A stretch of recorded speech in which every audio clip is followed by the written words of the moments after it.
प्रदेश की गुना लोकसभा सीट हमेशा से ही वर्चस्व वाली सीट मानी जाती रही है। एक वक्त ऐसा भी था जहां पर सिंधिया के परिवार का उस सीट पर वर्चस्व था, लेकिन 2019 के चुनाव में बीजेपी के केपी सिंह ने इस वर्चस्व में सेंधमारी कर ली। एक बार फिर से सिंधिया चुनावी मैदान में, सुनिए क्या कुछ कहा गया उनकी ओर से।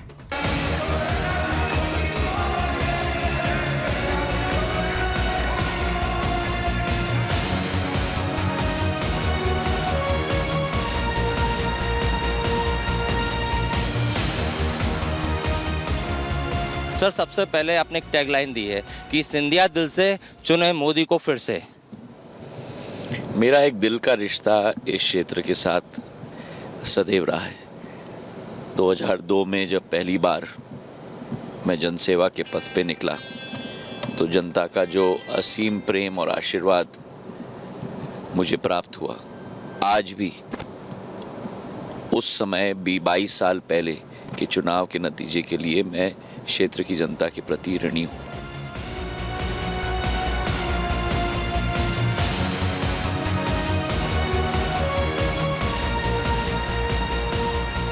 आज भारत सर अग्रसर हो चुका है और प्रधानमंत्री जी ठीक कहते हैं, यही समय है, सही समय है, यही भारत का समय है। सर, आप राज्यसभा से मेंबर हैं, केंद्रीय मंत्री भी हैं, तो ऐसे में सर लोकसभा चुनाव लड़ना आपकी खुद की इच्छा थी या पार्टी ने आपको कहा कि आपको मैदान में इच्छा थी? मेरी खुद की इच्छा थी और मुझे इस बात का मैं अपना सौभाग्य मानता हूं कि पार्टी ने मुझे इस लायक समझा और मुझ पर विश्वास जताया लोकसभा का टिकट देकर, जिसके लिए मैं प्रधानमंत्री के प्रति, मेरे राष्ट्रीय अध्यक्ष नड्डा जी के प्रति और मेरे गृह मंत्री अमित शाह जी के प्रति मैं धन्यवाद अर्पित करना चाहता हूं। पर सोच विचारधारा जरूर मेरी थी। मैं सदैव जमीन का आदमी रहा हूं, मैं सदैव जनता के बीच का व्यक्ति रहा हूं और मैं वही चाहता था कि एक बार और मुझे मौका मिले और अब जनता के समक्ष उनके आशीर्वाद के लिए, उनके बरदस्त के लिए नतमस्तक होकर मैं उसी का आकांक्षी हूं। इसी से जुड़ा सवाल है, बीजेपी के जो नेता हैं, आप खुद भी हैं, बीजेपी का एक टारगेट होता है, एक उनका नेचर होता है, फाइट करते हैं। आप हारे लेकिन आप फाइट करने खुद मैदान में उतरे, जबकि आपके पास पद भी है, मंत्रालय भी है। राहुल गांधी अमेठी से हारे, भाग गए। दिग्विजय सिंह जबरन चुनाव लड़ रहे हैं, वो कह रहे हैं कि अभी से ईवीएम पे ठीकरा फोड़ रहे हैं। वो तो कोशिश कर रहे हैं कि 300 कितने मालूम नहीं, 84 लोग नॉमिनेशन फाइल करें। कांग्रेस जीते तो ईवीएम हीरो, कांग्रेस हारे तो ईवीएम जीरो। चट भी मेरी, पट भी मेरी।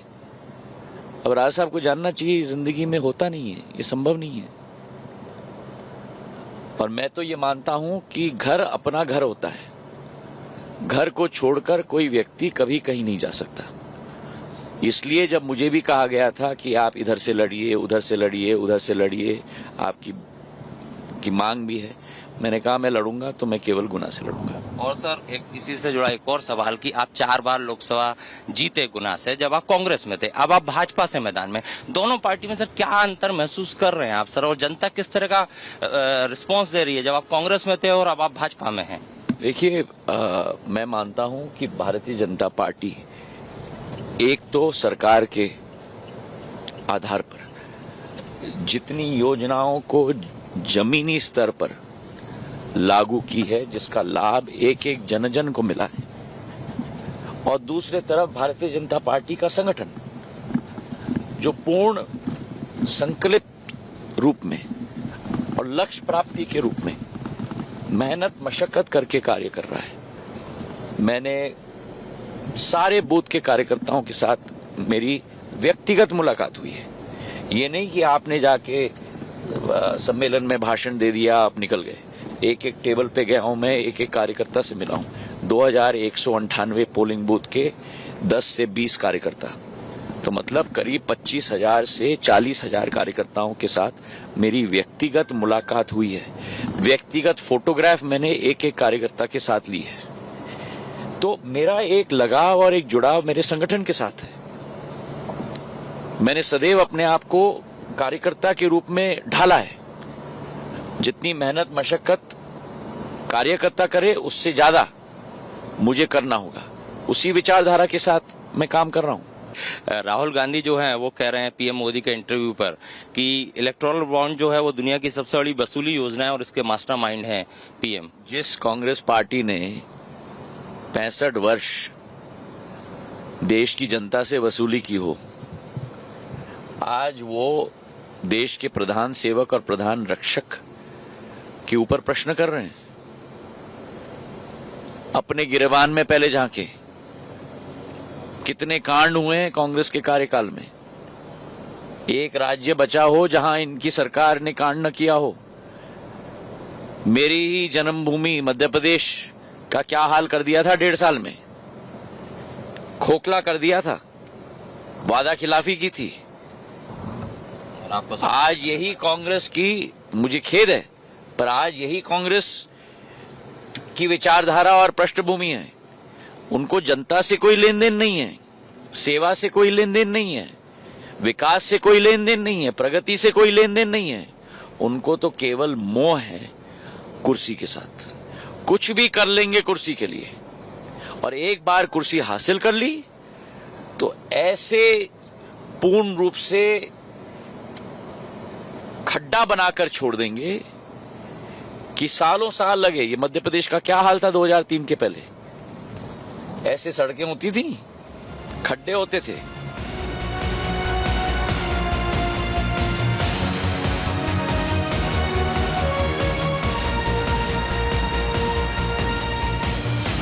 कांग्रेस की चरित्र की बात करें, राम मंदिर की प्राण प्रतिष्ठा का प्रोग्राम होता है, उसमें ये कि क्या बात कर रहे हैं ऊपर जिस कांग्रेस पार्टी कहे कि भगवान राम काल्पनिक है, जिस कांग्रेस पार्टी कहे